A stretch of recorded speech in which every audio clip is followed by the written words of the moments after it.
Now let's look into the poetic devices of the poem, stanza by stanza. In the first stanza we see that there is repetition. In the very first line, no stir has been repeated. Next there is antithesis. Antithesis is there again in the first line when the poet says, no stir in the air, no stir in the sea. So air and sea are actually pretty much opposites. So that's why this is antithesis, gives us a sense of now and then, or one and the other. Next is anaphora. Here we see that in the last two lines of the stanza, her has been repeated at the very beginning of the two sentences. So that's why that is anaphora. In stanza 2 there is repetition again when we say, so little they rose, so little they fell. So little has been repeated here. Next there is antithesis again in this. Again they rose and fell. They are kind of opposites and give us a sense of one and the other. So antithesis is present. Next we have personification. So personification, we can see that sound without either sign or sound of their shock, the waves flowed over the Inchcape rock. So little they rose, so little they fell. They did not move the Inchcape bell. So here the bell has been personified. Inversion is there in the third stanza. In the sentence, on a buoy in the storm, it floated and swung.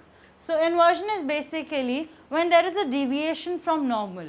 And in this, it is being talked about the bell, and this is not normal that it floated and swung. Usually a bell just rings, right? So there is a deviation from normal, and hence we said there is an inversion.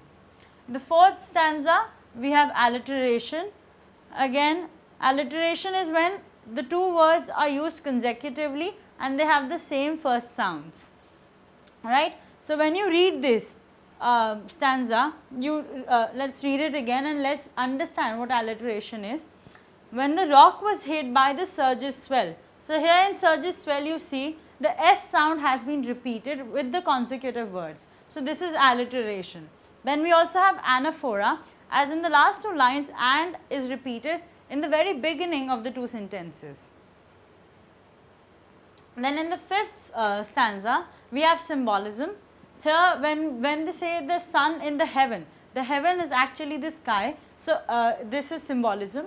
And next the personification, because sun is being said to be gay, right?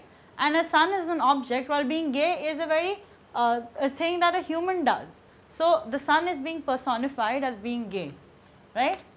Next we have in the sixth stanza inversion. Again in the sentence, a darker speck on the ocean green, right? So this is again a deviation from the normal. Usually the ocean is blue and there are no specks on it, right? So a darker speck on the ocean green is inversion.